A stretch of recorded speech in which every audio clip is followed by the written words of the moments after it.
Hi guys, Darth Deuces here, back with another video.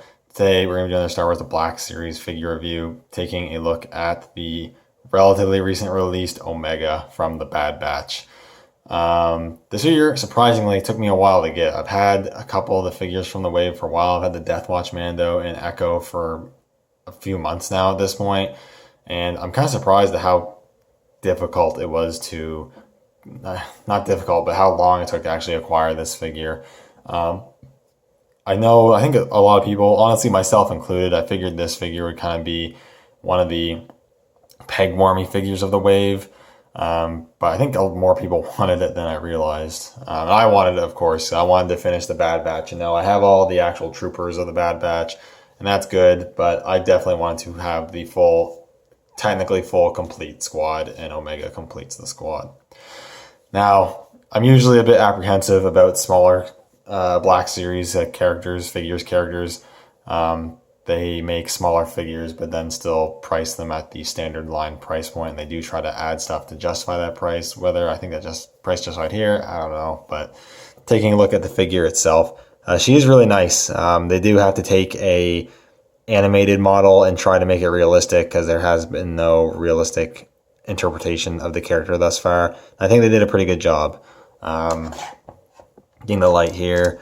The head sculpt and face print I think looks really good. It does have a bit of that glossy syndrome that many face printed Black Series figures have had. It's not too bad, but it is noticeable.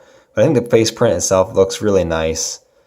The eyes look really clean. The lips, the eyebrows look good. The hair is sculpted and painted pretty nicely, and she has that little headdress thing when she's on Kamino, which is painted and sculpted really nicely as well. My only real gripe is that she doesn't actually look like this for that long. When she's actually adventuring around with the squad, she takes off this little headdress and she lets her hair go a bit more free and not combed back. So it would have been nice if they had just went with that head sculpt or done an interchangeable head sculpt. I think that would have been really nice. Didn't get that, which is a bit unfortunate. But this one does look really good, and the difference in looks isn't too drastic, so it doesn't bother me that much. The rest of the figure is nice, although pretty simple. She's got her tunic on, you got blue and the white. The paint is decent. It's a bit fuzzy and messy in some edges, but it's not too bad. Bits of flashes of red to break up the blues. One hand is sculpted in a grip hand, the other one's in this kind of more open, relaxed hand, which makes more sense a bit later with the accessories.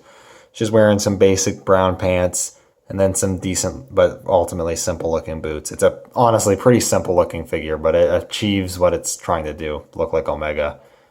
And it looks pretty good. Articulation wise, she has a dumbbell joint in the neck as well as at the base of the neck. So she looks up an okay amount, looks down a fair amount, pivots decently in rotation. Ball hinges at the shoulders move about 90, they rotate. Single hinges in the elbows move about just slightly past 90, and also swivel and up and down hinge at this wrist, in and out hinge at the left wrist. And actually almost didn't even notice, but she actually has a darker, or like almost like a weird green color underneath the sleeves. So there's two different colors on the sleeves.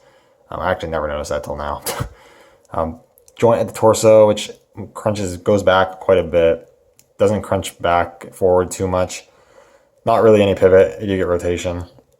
Hinges at the hips move out about that far. There is cuts in the tunic to allow for more articulation. Kicks forward about that far. This does limit it a bit, but it is somewhat pliable at least. Swivel cuts at the thigh. Single hinges at the knees that go a bit past 90. Swivel cut at the boots, which I'm going to be honest, a little pointless, but it is there. And then single hinges at the ankles with rockers. So it's pretty decent articulation. You should be able to get most of the poses you would want out of this character. So that's pretty cool. In terms of accessories, she comes with some decent stuff. I feel like she could maybe come with a little more, but it's not too big of a deal. You do get this respirator mask, which I think was maybe used in one episode. It's been a little while. I only watched the Bad Batch once. I should really rewatch it here at some point soon. But this is painted and sculpted pretty nicely. And it just fits over her mouth. And there's no clip or anything, or peg. It just goes on. And it actually stays on pretty well. So that is done very nicely and looks pretty good. Although I'll probably never display her with it. But it's good for like toy photography and stuff. She also comes with the light bow, or whatever this is called, laser bow. I don't really know what the actual term is, but it's pretty nicely sculpted and painted accessory, clear purple plastic for the bowstring and the bolt, I guess. It's very big compared to her. It's almost the same height as her. It's kind of funny. I think this was accessory also included with that Gaming Grade set Night Brother. I think it's the same piece. For some reason, this piece comes off. I don't know why, but it does. And you can get her to hold it. It is a bit of a challenge because she's so small, but it is doable. I might not do the best job because I don't want to take up a ton of time, but it's the best if you use her left hand to hold and then the right hand to do the gripping of this little handle for the pulling back the bowstring. And the bow strings does have a bit of flex, the plastic, so you can flex it around a bit. I would be careful. You don't want to force it too far because it might snap, but you can probably get it looking a little better, but you can get her to hold it and make it look like she's kind of firing it, which is pretty cool. I like that. It would have been nice if we got another bow that was closed up that she could just hold or maybe put on her back or something. I don't know. But yeah, that's cool.